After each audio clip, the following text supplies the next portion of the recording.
안녕하세요. 저는 30대 여자입니다. 참 저한테 기가 막힌 일이 있어서 이렇게 사연을 올리게 되었습니다. 이 채널을 보시는 분들이 많다고 해서 제 이야기가 널리 퍼져서 저와 같은 일을 당하는 사람이 없었으면 하는 마음에 솜씨 없는 글을 써봅니다. 저는 어렸을 때부터 하고 싶은 거, 갖고 싶은 건 모두 다 가질 수 있는 그런 아이였습니다. 집안의 재력이 어마어마했어요. 어디서부터 시작된 재력인지는 모르겠지만 선조 때부터 땅을 사뒀고 건물을 올렸고 지금은 그 땅값과 건물값이 엄청나게 올라서 별다른 노력 없이 재산을 불린 그런 집안입니다. 거기다가 저는 형제 자매도 없는 외동딸이었어요. 저희 부모님께서 저를 얼마나 금지옥엽 귀하게 키우셨겠어요. 그래서 그런지 철도 좀 없고 돈도 물 쓰듯이 쓰는 그런 경향이 있었죠. 저희 부모님은 제가 결혼하는 것도 싫어하셨어요. 하나뿐인 딸 오래오래 함께 살고 싶다고 그렇게 노래를 부르셨죠. 저도 돈 쓰는 맛에 노는 걸 좋아해서 결혼이라는 걸 그렇게 깊게 생각해 본 적도 없었고요. 부모님은 제가 혹여라도 마음이 바뀔까 연애하는 것도 상당히 싫어하셨습니다. 그런데 어떻게 연애를 안 하고 살 수 있겠어요? 저한테는 남자친구가 당연히 있었습니다. 돈도 많고 얼굴도 야금야금 각종 시술을 했던 터라 스스로 꽤 예쁘다고 자부할 수 있었어요. 비싼 돈 주고 헬스장에서 개인 트레이너를 붙여서 운동도 했고 매일같이 다이어트 식단으로 식사를 채웠습니다. 자기 관리를 잘하는 여자인 셈이죠. 제 남자친구는 저의 절친의 오빠였습니다. 얼마나 절친이냐면 서로 서랍에 속옷이 몇 개가 있는지 알아맞힐 수 있을 정도로 절친이었어요. 철없이 놀러 다니는 데만 힘을 쏟는 저와 달리 똑부러지고 공부도 잘했던 친구였기에 저희 부모님도 엄청 좋아하셨고요. 제 절친의 말이라면 썩은 땅이라도 믿고 사실 분들이었죠. 처음 절친의 오빠와 사귀게 된 계기는 별것 없었습니다. 그냥 오빠가 저를 마음에 든다고 했고 당시 남자친구와 헤어졌던 터라 한번 만나나 보자 하는 마음에 소개를 받았고요. 근데 생각보다 너무 잘생긴 거예요. 아직 나이가 어리니까 얼굴이 전부 아니겠어요? 거기다가 저에게 엄청 자상하게 대해주는데 저도 모르게 마음을 홀랑 빼앗기고 말았습니다. 거기다가 친구와 오빠 사이도 상당히 좋아 보였습니다. 원래 남매라는 게 서로 물어뜯는 재미로 산다고 하던데 이 남매들은 서로를 못 챙겨서 안달이 난 것 같이 굴었거든요. 아무튼 저는 한 남자친구를 6개월 이상 만나본 적이 없었는데 오빠랑은 벌써 2년 가까이 사귀고 있었던 시점이었어요. 친구네 집은 솔직히 잘 사는 축에 끼지도 못하는 집이었습니다. 그냥 평범함에서 조금 덜 사는 수준? 아버지께서 평범한 회사원이시고 어머니는 가정주부이신 그런 집이요. 학자금 대출을 갚느라 힘들어하는 친구에게 제가 몇 번이나 대출금을 갚아주겠다고 했지만 친구 자존심에 그건 싫었나 봐요. 딱 잘라 거절하기에 저는 대신 맛있고 비싼 밥이나 사주고 말았죠. 친구는 학원을 다니면서 하루 종일 공부했지만 저는 비싼 과외를 받고 추천서를 돈 주고 사서 대학을 가고 뭐 그 정도 차이는 있었습니다. 저는 근데 이 차이를 친구가 자격지심으로 받아들이지 않고 너와 나는 수준 차이가 나는 거다 하고 솔직하게 인정을 해줘서 오랜 시간 친구로 지낼 수 있는 것 같았어요. 제가 너무 제 자랑을 많이 했죠? 이제부터 이야기를 본격적으로 시작해 보도록 하겠습니다. 친구가 대학을 졸업하고 취업 준비를 할 무렵 친구네 아버지께서 갑자기 일을 그만두셨다고 했어요. 그래서 친구네 집 수입이 갑자기 사라졌습니다. 친구는 대기업고 살 길이 막막하니 대기업 취업 준비를 그만두고 당장 들어갈 수 있는 중소기업에 취직을 했습니다. 월급 차이가 대기업과는 꽤 났지만 일단 일을 하면서 재취업 준비를 하겠다고 하더라고요. 그쯤에서 친구 오빠랑 저랑 소개팅을 했고 사귀게 되었고요. 친구 오빠는 몇 년을 공무원 준비를 한다고 시험 공부를 하고 있던 상황이었습니다. 저는 그런 오빠의 뒷바라지를 나름 열심히 하고 있었어요. 시험 공부에 필요한 인터넷 강의도 결제해주고 문제집이나 교재 같은 것도 제 카드로 샀고요. 오빠가 공부하느라 외적인 것에 신경을 못 쓰는 것 같아서 한 달에 한 번 제가 다니는 청담동 고급 미용실에 데려가 이발도 시키고요. 옷도 허름한 옷 입으면 인물이 안 살잖아요. 그래서 명품 같은 것도 팍팍 사주곤 했어요. 어차피 제 거 사는 김에 사는 거라 별로 아까운 마음은 안 들었고요. 그렇게 2년을 만나는 동안 오빠는 2번의 시험 탈락을 겪어야만 했죠. 저는 진지하게 그렇게 탈락만 할 거면 다른 걸 해봐라 했지만 오빠는 지금 생활이 좋다고 하더라고요. 뭐 아무래도 그럴 수밖에요.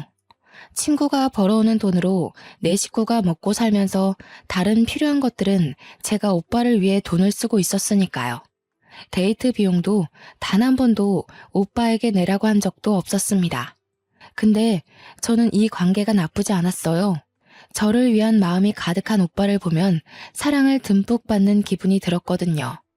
어차피 지금 저희 집 재산은 제가 이렇게 펑펑 써도 티가 안 날 정도였습니다. 아무튼 그렇게 2년을 만나다 보니 오빠네 집에서도 그렇고 오빠도 그렇고 결혼 이야기가 나오는 것 같더라고요. 프로포즈를 받긴 했는데 제가 꿈꿔왔던 노을 지는 석양을 바라보며 티파니 반지를 받는 게 아니라 고작 모텔 방을 풍선으로 꾸며놓고 결혼해 줄래? 들은 게 끝이었어요. 그래도 뭐 저를 위해 큰돈 썼다면서 어디서 샀을지 모르는 다이아 반지도 들고 오긴 했더라고요. 뭐 3부쯤 되려나? 손가락에 끼우면 티도 안 날 것 같았지만 멋쩍어하는 그 모습이 귀여워서 받아주었습니다. 그래도 2년 동안 연애하면서 참 행복했었거든요. 그 마음이 고스란히 느껴지면서 뭐랄까 기대했던 프로포즈와는 전혀 달랐지만 마음을 뭉클하게 만드는 그런 게 있었어요. 저는 집에 와서도 프로포즈를 받았다고 이야기하면서 반지 자랑을 했어요. 축하한다는 어머니와 달리 아버지는 상당히 뾰루퉁해 계셨습니다. 그 반지 알도 안 보이는데 그런 걸 받고 결혼을 하겠다고? 마음에 드는 반지야 다시 사면 되지?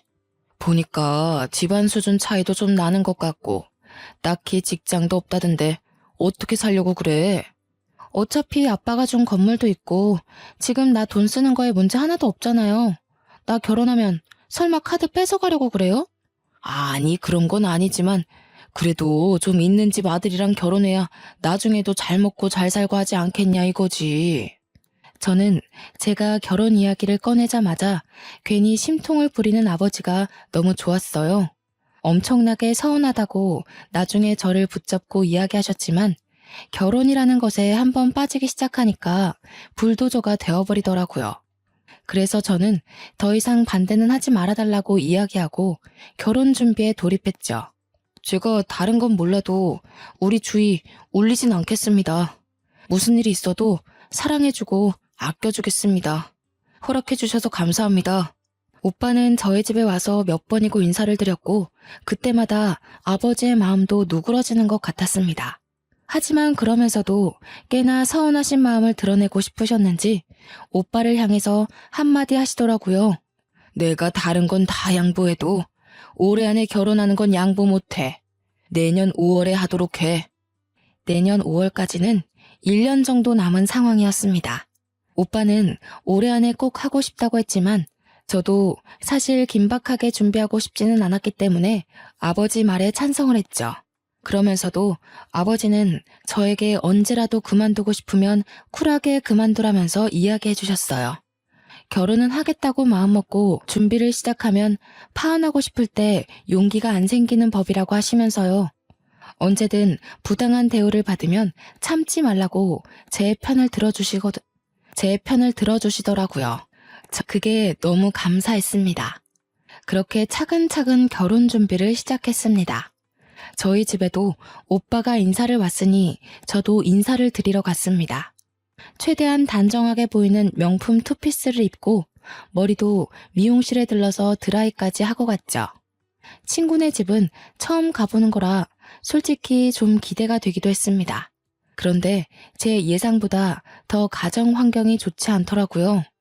군데군데 곰팡이 쓸어있는 벽지에 방은 그래도 3개가 있었지만 오빠가 사용하는 방은 정말 작아서 옷방으로 사용해야 할 것 같은 방이었어요. 오빠는 저에게 침대 하나만 있으면 되지 다른 건 필요 없어서 이 방을 선택했다고 하더라고요. 저는 그때 참 우애 좋은 남매라는 걸 다시 한번 느꼈습니다. 오빠가 더 큰 방을 사용할 수 있었음에도 동생을 위해 양보한 거니까요. 인사를 드리러 간 날 친구는 야근을 해야 된다고 저에게 미리 연락을 해주었어요. 집에 가서 인사 잘 드리라면서 화이팅이라고 문자도 보내주었고요. 은근 제 편을 들어줄 친구가 없으니 긴장이 되긴 하더라고요. 미리 준비해온 한우 세트를 사들고 방문을 하니 어머니께서 저를 반갑게 맞아주셨습니다. 아니, 뭘 이런 걸 다 사왔어. 인사를 드리러 오는데 빈손으로 올 수 없죠. 안 그래도 매번 명절마다 우리 딸 통해서 선물 보내줘서 고마워. 배고프지? 어서 밥 먹자. 저는 밥 먹자는 말에 좁디 좁은 식탁에 앉았는데 깜짝 놀라고 말았습니다. 저희 집에 오빠가 인사를 드리러 왔을 때는 가정부 어머니께서 상다리가 부러질 정도로 사내 진미를 다 모아서 음식을 차려주셨었거든요. 그런데 식탁에 올라와 있는 음식이 고작 김치찌개와 나물 반찬, 김 같은 게 전부였습니다. 간만에 요리하려니까 삭신이 쑤시더라. 설거지는 우리가 할 테니까 밥 먹고 좀 쉬어. 저는 오빠의 말에 2번 놀랐고요.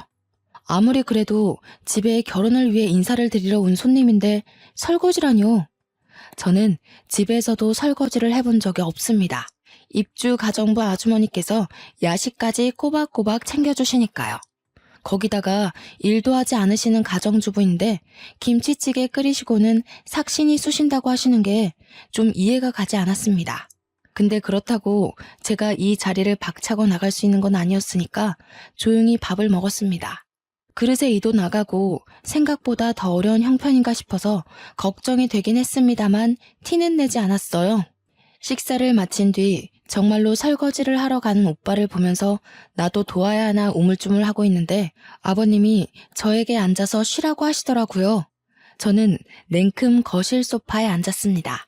그러자 어머님께서 저에게 별로 곱지 않은 시선을 보내는 듯 했어요. 아이고, 우리 아들이 간만에 설거지하느라 고생하겠네.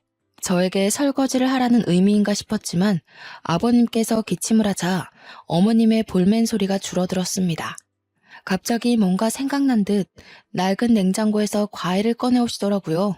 그러더니 저에게 과도를 쥐어주시는 게 아니겠어요? 우리 며느리 과일 얼마나 예쁘게 깎나 한번 보자. 저는 과일도 제 손으로 깎아본 적이 없었기 때문에 너무나도 당황스러웠습니다. 그렇다고 여기서 과일을 깎아본 적이 없다고 과도를 어머니께 다시 쥐어드릴 수 있는 상황이 아니라서 조용히 사과를 깎아내었어요. 어머, 얘 과일 깎는 것 좀 봐. 이렇게 깎으면 뭐 먹을 게 있겠니? 아깝게 껍데기에 살이 다 붙었네. 아휴, 과일도 하나 못 깎아서 어떡해? 저에게 핀잔을 주문 어머님의 말에 제 얼굴은 홍당무가 되었죠. 거기서 당당하게 이런 거 해본 적이 없어서요. 했어야 했는데 당시에는 그게 너무 되바라진 모습 같아 보일까봐 그러지 못했습니다. 아버님은 조용히 제가 깎은 사과를 드셨어요. 깎는데 시간이 너무 오래 걸려서 갈변된 사과를 드시면서도 괜찮다 하시더라고요. 어머님만 입술을 삐죽이셨죠. 설거지를 끝내고 온 오빠가 이런저런 이야기를 부모님과 나누고 저는 끼어들지도 못해서 조용히 과일을 집어먹었습니다. 그렇게 어색한 인사 자리가 끝나고 집으로 가려는데 오빠가 데려다 주겠다고 하더라고요. 저는 차가 있어서 차를 끌고 왔지만 오빠는 차가 없었거든요. 그리고 어차피 제가 운전해서 가면 되니까 굳이 그럴 필요가 없었는데 귀찮게 데려다 준다고 해서 됐다고 말하려는 순간이었어요. 얘, 시간이 늦었는데 어딜 데려다 주고 온다는 거야? 늦은 시간에 혼자 가는 남의 딸은 별로 위험해 보이지 않으셨나 봐요. 나 어차피 차 가지고 왔으니까 혼자 가도 돼. 저 이만 가보겠습니다. 차가 있어? 어떤 차? 너네 집 꽤 잘 산다고 했지? 갑자기 물어보는 시모의 말에 저는 꿀먹은 벙어리가 됐어요. 그렇게 면전에 대놓고 우리 집 잘 사냐고 물어볼 줄은 몰랐습니다. 친구랑도 오랜 시간 알아왔으니까 대충 들어서 알고 계실 줄 알았거든요. 아니, 내가 대충 듣긴 했는데 그래도 본인한테 듣는 게 더 정확하니까. 건물이 몇 채나 있다고 들었는데 맞지? 네. 저는 대충 대답하고는 그 자리를 도망치듯 빠져나왔습니다. 제 반응에 오빠가 좀 이상한 낌새를 느꼈는지 굳이 아파트 입구까지 따라 나와서는 사과를 했어요. 네가 너무 마음에 드셔서 질문을 좀 생각 없이 하신 것 같아. 벌써부터 가족같이 생각하시나 보다. 우리 자기 점수 많이 따서 좋겠네. 저는 오빠의 말에 조금 안심이 되었습니다. 가족같이 생각해서 그런 질문을 했다고 하면서 점수를 많이 딴 거라고 하니까요. 저는 오늘 즐거웠다고 인사를 하고는 집으로 돌아왔어요. 부모님께서 은근 궁금해하는 눈치셨지만 솔직히 말해봐야 흠만 될 것 같아서 잘 먹고 잘 쉬다 왔다고 둘러댔습니다.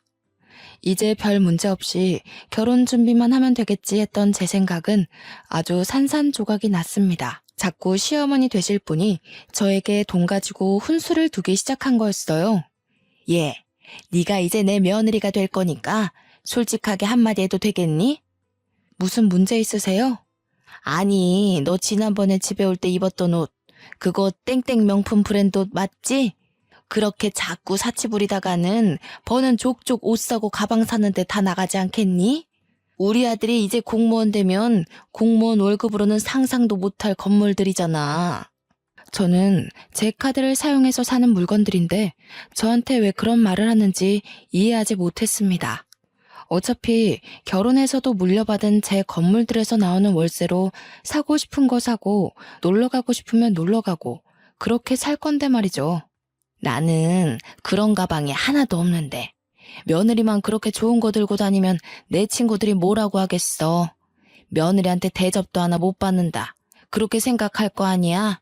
안 그래? 결론은 저에게 명품 가방을 사달라는 이야기였어요. 저는 솔직히 못해줄 이유가 없긴 했죠. 하지만 말을 곱게 하지 않으니까 그럴 마음이 좀 사라지기는 했죠. 평소 같으면 친구에게 연락을 해서 이런저런 이야기를 할 텐데 본인 부모님 이야기니 함부로 할 수도 없고 저는 결국 오빠와 함께 시어머니께 드릴 가방을 사러 쇼핑을 갔습니다. 오빠는 자기 돈 아니라서 그런지 이것저것 비싼 가방들만 보더라고요. 저는 좋은 게 좋은 거라 생각하면서 시어머니께 드릴 가방과 스카프, 드릴 지갑과 벨트를 샀습니다. 제가 선물을 한 보따리 들고 시댁에 방문하자 정말 엄청나게 좋아하시더라고요. 어머, 얘 뭐 이런 걸 다 사왔어? 네가 나 기살려주려고 아주 작정을 했구나. 근데 여기 브랜드보다는 V 브랜드가 더 비싸지 않니? 저는 선물을 받아놓고도 약간 투정을 부리는 모습에 미간이 살짝 구겨졌습니다. 그런 저의 표정을 보고 오빠가 시어머니께 한 소리를 했어요. 가방 모델마다 가격은 다 달라요. 며느리가 시어머니께 점수 따려고 사온 건데 그렇게 표현해야겠어요? 아니 뭐 내가 뭘 어쨌다고. 아무튼 고맙다 얘. 안 그래도 할 이야기가 있었는데 잠깐 앉았다가 가라. 저에게 할 이야기가 있다고 하시면서 커피를 타주시더라고요. 믹스커피지만 워낙 달달한 걸 좋아하기 때문에 감사합니다 하고 받았습니다. 아니, 내가 지난번에 왜 건물 몇 채 있느냐고 물어봤었잖아. 거기 혹시 비어있는 자리도 없니? 아마 지금은 없을 거예요. 계약 기간이 6개월 정도 남은 자리는 있고요. 그래? 그럼 잘 됐다. 알다시피 우리 딸이 혼자 벌어다가 가족들 생계를 책임지고 있잖니.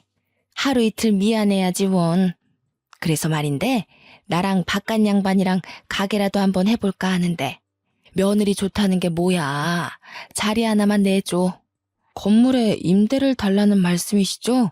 우리가 가진 게 별로 없어서 보증금도 못 주긴 하지만 그래도 노후 준비는 해야 되지 않겠니? 장사하면서 너네가 우리 용돈 주고 생활비 보태주고 하면 노후 준비는 충분할 것 같은데 아니면 아예 우리 노후 준비하라고 크게 한 방 싸줘도 되고. 저는 갑자기 저에게 노후 준비를 운운하며 돈을 달라는 식으로 말하는 시어머니의 행동이 이해가지 않았습니다. 솔직히 저도 부모님 잘 만난 덕에 돈 걱정 없이 살고 있긴 하지만 적어도 자식 둘 다 성인으로 키웠으면 노후 준비는 스스로 하셔야 하는 게 아닌가요? 자식도 아니고 며느리에게 당연하다는 듯 요구하는 게 그것도 아직 결혼을 한 사이도 아니고요. 그리고 내가 들어보니까 차도 여러 대 있다던데. 맞지? 저는 평소에 차를 참 좋아해서 마음에 드는 모델이 있으면 리스로라도 꼭 끌어보는 성격이었습니다. 그래서 지금 보유하고 있는 자동차가 3대 정도 있었고요. 네, 차 몇 대 있어요. 아니, 우리 차가 벌써 16년 가까이 된 경차거든. 15만 킬로 이상을 타다 보니까 글쎄 차가 너무 낡았지 뭐야. 끌고 나갔다가 사고가 날 수도 있고 우리가 사고 나면 자식들이 걱정이지 뭐. 그래서 말인데 우리도 새 차 하나 해주는 게 어때? 새 차를요? 응, 이왕이면 새 차가 좋지. 내가 봐둔 모델이 있거든. 핸드폰으로 전송해둘게. 저는 당황했어요. 솔직히 저한테 차를 바꿔달라고 할 줄은 몰랐거든요. 차가 한두 푼 하는 것도 아닌데 말이죠. 적어도 몇 천은 들 텐데 신혼집을 해주시는 것도 아니면서 저런 걸 요구하다니 좀 뻔뻔하다는 생각이 들었습니다. 안 그래도 차가 좀 오락가락 하길래 불안하긴 했는데 사고 나기 전에 바꾸는 게 현명하긴 하지. 오빠마저도 차를 바꿔달라는 식으로 이야기하길래 저는 마지못해 일단 알았다는 행동을 했습니다. 집에 와서 고민하다가 결국 제 차 중에 국산 세단 하나를 드리기로 마음을 먹었어요. 그 차도 제가 소중하게 생각하는 차였지만 지금 새 차를 계약하기에는 시간도 오래 걸릴 것 같았거든요.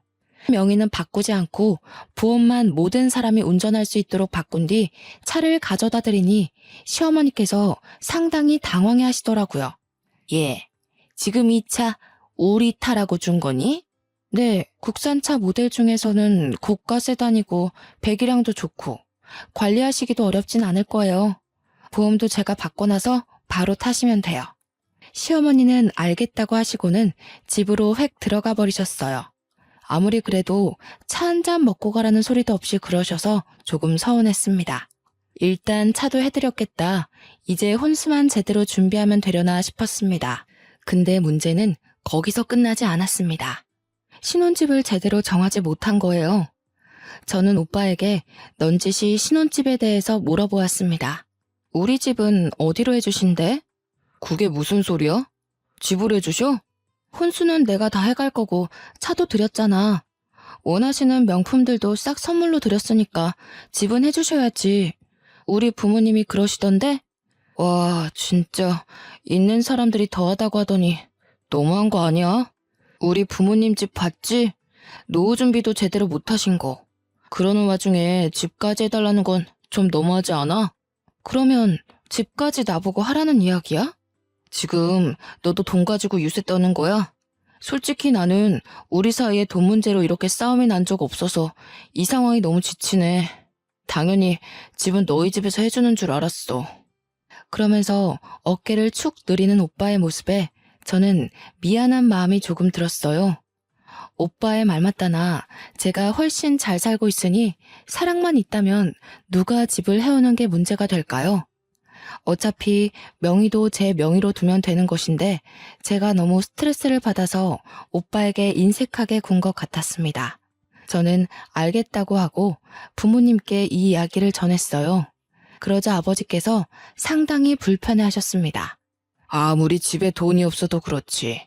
이것저것 다 요구하는 것도 모자라서 집까지 해달라고? 어차피 제가 살고 있는 집도 평수 넉넉해서 신혼집으로 꾸미기에 나쁘지 않을 것 같고요.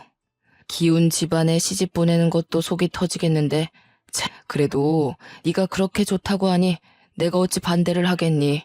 속상해 하시면서도 아버지는 제 편을 들어주셨습니다.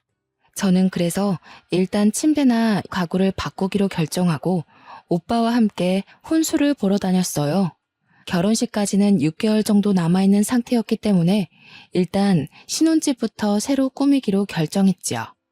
가구를 보고 살림을 보러 다니니 또 신이 나더라고요. 항상 새 물건을 구입할 때는 기분이 좋잖아요.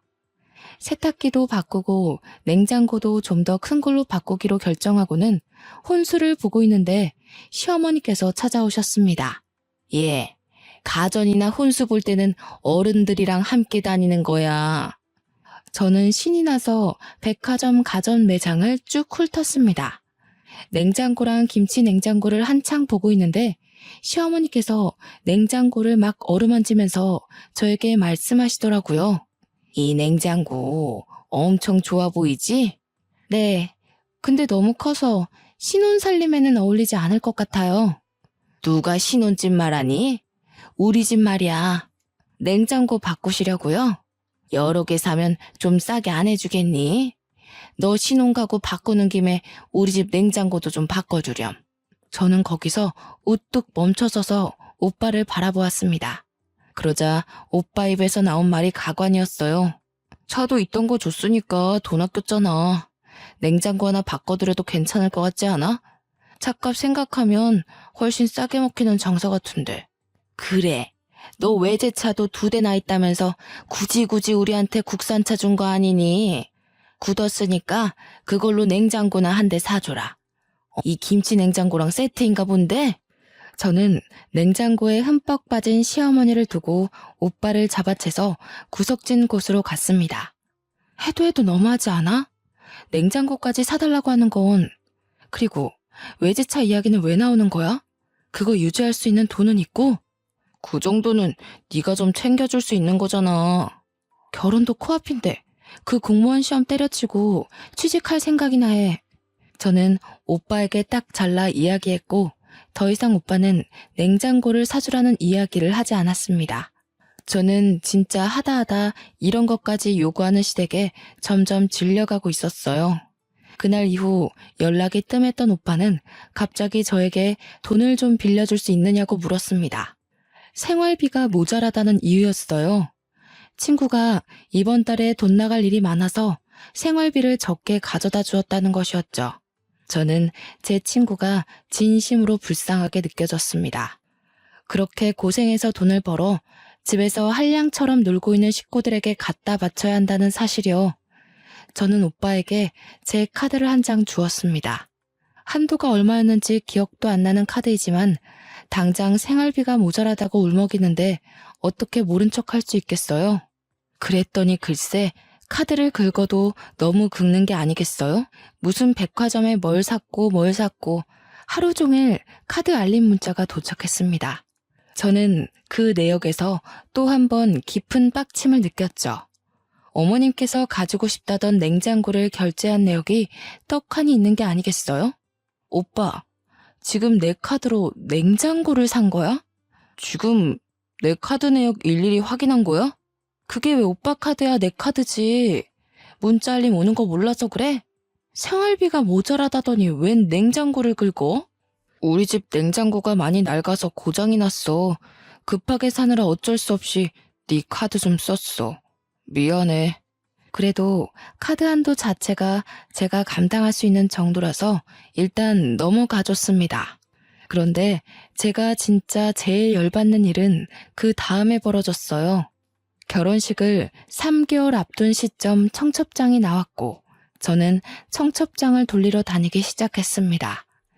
저희 부모님께서도 슬슬 지인분들께 청첩장을 나눠주겠다고 하셨고요. 드디어 결혼하는구나 싶어서 마음이 두근두근 거릴 때 시어머니께서 전화를 하셨어요. 예, 바쁘니? 무슨 일이세요? 아니, 내가 용한 점집에 갔는데 네가 남자가 많아 보인다고 하지 뭐야? 너 사주 좀 불러봐라. 내가 제대로 점 한번 쳐야겠다. 아니다. 그러지 말고 안 바쁘면 나와. 나랑 우리 도령님 만나러 가게. 어머님, 저 천주교 신자라서 사주 같은 거 안 봐요. 지금 벌써부터 내 말을 안 듣는 거야? 내 말이 우스워? 종교적인 문제잖아요. 저는 독실한 천주교 신자라고요. 절대로 사주만큼은 보지 않습니다. 너 찔리는 게 있어서 그러는 거 아니야? 내가 이야기 들어보니까 속옷도 맨날 야시러운 것만 입는다고 하던데. 그런 것도 결혼하기 전에 다 정리해. 분명 도령님께서 너 남자 많아 보인다고 했었다고. 그게 다 그런 데서 보이는 거 아니겠니? 아니 무슨 도령님이 제 속옷을 본 것도 아니면서 저런 식으로 저를 음해하는 게 너무 어이가 없었습니다.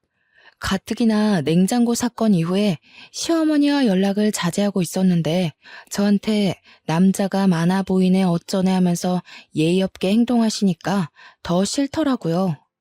점점 전화에 대고 잔소리하는 것도 질려가서 휴대폰을 슬쩍 귀에서 떼고 딴짓을 하고 있는데 선을 넘으시더라고요. 내가 우리 딸한테 들으니까 너 한 남자를 오래 못 만난다고 하더라. 나중에 바람이라도 피면 위자료 아주 단단히 준비할 거야. 알겠어? 저는 기가 막히고 코가 막혔습니다. 제 절친이 그런 소리를 했다는 것도 믿기지 않는 일인데 위자료 이야기를 꺼내는 거 정상일까요? 저는 청첩장을 모조리 찢어버리고 싶었습니다. 지금까지 제가 해간 것만 해도 얼마인지 가늠이 되시나요? 무려 갖은 명품들에 차도 한 대 들였고 신혼집도 제 명의의 집에서 시작하기로 한 마당에 거기에 냉장고까지. 오빠는 그 와중에도 뭘 하고 다니는지 제 카드로 사치를 부리는데 여념이 없었습니다. 저는 더 이상 참을 수 없었습니다.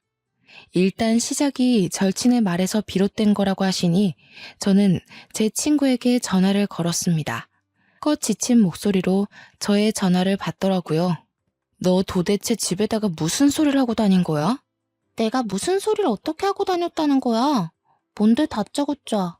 어머님께서 내가 무슨 야한 속옷을 입는다는 둥, 한 남자를 오래 못 만난다는데 바람피며 위자료 두둑하게 준비하라는 둥, 이게 다 무슨 소리냐고. 나도 처음 듣는 소리야. 그게 말이 돼? 어머님께서 너한테 들었다고 이미 다 말씀하셨어. 친구는 한참 동안 말이 없다가 한숨을 푹 내쉬더라고요. 그렇게 입 조심하라고 했는데 내가. 그래, 뭐 틀린 말도 아니잖아. 너 여태 연애했던 사람들 6개월 이상 만난 거 본 적 없고 속옷도 야한 거만 입는 거 내가 모르겠어? 오히려 당당하게 나오니까 제 말문이 턱 막히더라고요. 내가 그거 다 알면서도 우리 오빠 소개시켜준 거야.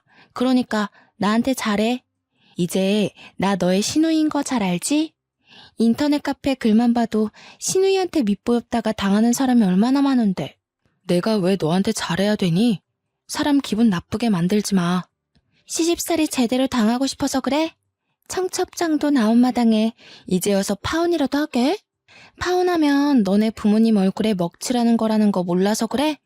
저는 제 절친이 왜 저한테 이렇게 날카롭게 구는지 이해를 할 수가 없었습니다.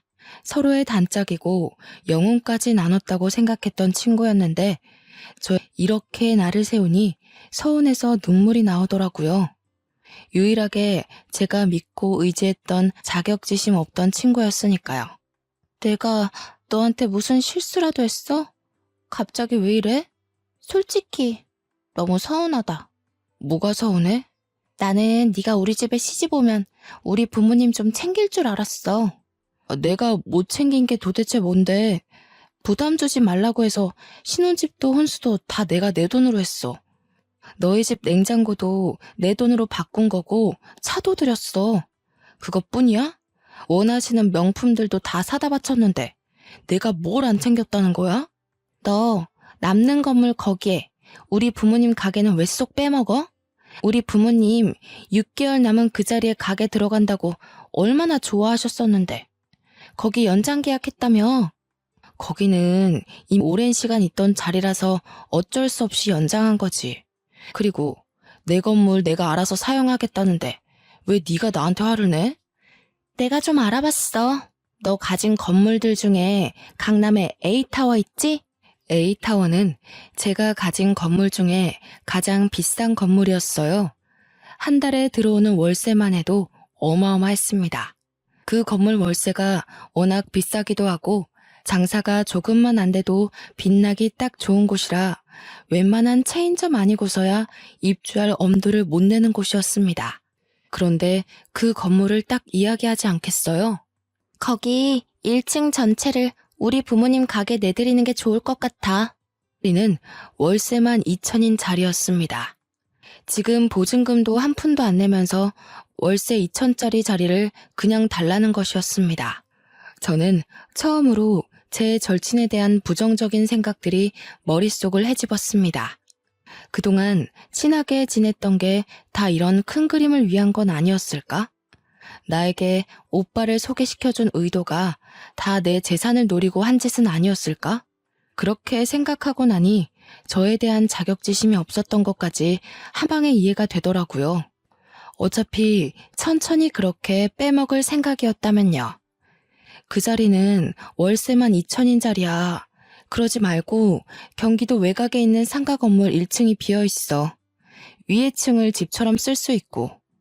어차피 시부모님 사시는 아파트도 너무 낡았던데 거기로 들어가시면 딱일 것 같네. 경기도 외곽이라고 했니? 너 지금 우리 부모님을 무시하는 거야? 무슨 가게를 하실 거라는데? 내 강남 건물 웬만한 체인점도 못 버티는 그런 곳이야. 그렇게 큰 자리에 어떤 가게를 내실 거냐고. 당장 직원들 월급은 어떻게 할 건데? 그 큰 자리를 단 둘이서 운영하시겠다고? 너 돈 많잖아. 네가 당연히 도와주면 되는 거 아니야? 무슨 가게를 할지는 앞으로 천천히 정하면 되지. 저는 할 말 없다고 하고는 전화를 뚝 끊어버렸습니다. 뒤로 친구가 저에게 두어 번 더 전화를 걸었지만 저는 무시했고요. 이 정도면 저도 파혼할 명분이 충분하다는 생각이 들었습니다. 마음을 다시 한번 다잡았어요. 절대 그 어떤 것에도 흔들리지 않고 이대로 파혼하겠다고 마음을 먹었습니다. 저는 행동에 바로 옮기기로 했어요. 아버지께 전화를 드려서 청첩장을 돌리지 말아달라고 했습니다. 이미 친한 몇몇 지인분께 돌린 것을 알고는 있지만 지금이라도 늦지 않았다고 생각했어요. 아버지는 왜 그러느냐고 물어보셨고 저는 그동안 있었던 일을 쭉 나열했습니다. 그리고는 아버지 말대로 파혼하겠다고 말씀을 드렸어요. 한참 동안 말이 없던 아버지께서 집으로 오라고 하셨고 저는 호되게 혼날 각오를 한 뒤 집에 갔습니다. 그러자 아버지와 어머니께서 저를 위해 따끈한 밥상을 차려두셨더라고요. 그동안 고생했다면서 얼마나 마음이 힘들었을지 상상조차 안 된다고 하시면서 밥 먹자고 하셨어요. 저는 뜨끈한 쌀밥을 목구멍에 밀어넣으면서 눈물을 흘렸습니다. 그 뒤에 휴대폰을 확인하니 오빠와 시부모님에게도 여러 통 전화가 와 있더라고요. 저는 일단 오빠를 제외한 모든 사람을 수신 거부 처리해 두었습니다. 물론 제 절친도 함께요. 그리고는 오빠에게 전화를 걸었습니다. 왜 이제서야 연락이 돼? 지금 뭐 하는 짓이야? 할 말이 뭔데? 나도 마침 할 말 있어. 먼저 말해. 오늘 내 동생이랑 통화했다며. 이야기 다 들었어. 아무리 강남 건물이 아깝다고 해도 우리 부모님한테 어떻게 경기도 외곽으로 가라고 할 수 있어? 그리고 다른 건물에서도 월세 많이 받으면서 고작 2천 가지고 쪼잔하게 굴 거야? 저는 기분이 확 상했습니다. 그동안 제가 참아준 것들을 생각도 안 하고 고작 2천 가지고 쪼잔하게라뇨. 저도 좋은 소리가 나가지 않더라고요. 우리 파혼하자. 뭐? 너 지금 결혼 애들 장난이야? 파혼이라니. 우리 만나서 이야기해. 오빠는 제 파혼 통보에 적잖이 당황한 것 같았습니다. 결국 카페에서 만나기로 약속을 잡았습니다. 웃기게도 제가 카페에 가니 시댁 식구들이 전부 다 나와 있더라고요. 너 지금 뻔뻔하게 파혼이라고 했니? 내가 이럴 줄 알았어. 남자 생겼지 너. 아줌마, 막말하지 마시고요. 파혼할 거니까 그런 줄 아세요. 일단 내가 준 차부터 내놓으시고 오빠는 내 카드 쓴 것도 내역 정리해서 줄 테니 입금해. 차 줘놓고 무슨 소리야. 너 때문에 우리 차 팔았던 건 생각 안 하고 차를 내놓으라고? 이대로는 파혼 못해. 위자료 내놔. 위자료? 너 지금 나한테 위자료를 내놓으라 했어? 지금 누가 누구한테 할 소리를 해. 그날은 도무지 서로 자기 할 말만 하느라 대화가 이루어지지 않았습니다. 저는 집에 돌아오자마자 아버지 지인 변호사를 통해서 제 카드를 쓴 내역을 모조리 정리해 소송을 걸기로 했어요. 그간 쓴 내역을 확인하니 무려 4천만 원이나 썼더라고요. 그리고 15만 킬로 주행한 경차를 중고로 구매했습니다. 거의 다 쓰러져가는 차라서 그런지 얼마 안 하더라고요. 제가 준 차는 바로 보험부터 바꿔버리고 대리기사에게 스페어 키를 주고 집으로 가져달라고 했고요. 경차를 가져다 두었습니다. 제가 도무지 파혼에 대한 생각을 굽히지 않자 저에게 미안하다고 집 앞으로 찾아와 빌고 있는 오빠에게 경차 차키를 던져주었습니다. 저에게 치사한 거 아니냐고 하더라고요. 저는 대꾸하지 않고 다음날 변호사를 통해 내용 증명도 보냈고요. 당장 돈 때문에 발등에 불이 떨어진 오빠네 가족 모두 다 저희 집에 찾아와서 울고 불고 빌고 나중에는 소리 지르고 난리를 치더라고요. 저는 조용히 경찰을 불러서 해결했습니다. 아버지는 제게 아주 강단 있는 결정을 했다면서 칭찬해 주셨고요. 그날을 계기로 하나 배웠습니다. 사람은 급이 맞는 사람과 살아야 한다는 것을요. 비록 절친을 잃었지만 어차피 겉과 속이 다른 사람이었으니 큰 미련 두지 않기로 했습니다. 저는 제가 살던 집을 처분했고 지금 본가에 들어와 살고 있어요. 부모님과 행복하게 살다가 나중에 선봐서 급 맞는 사람과 결혼하려고 합니다. 제 이야기를 들어주셔서 너무나도 고맙습니다.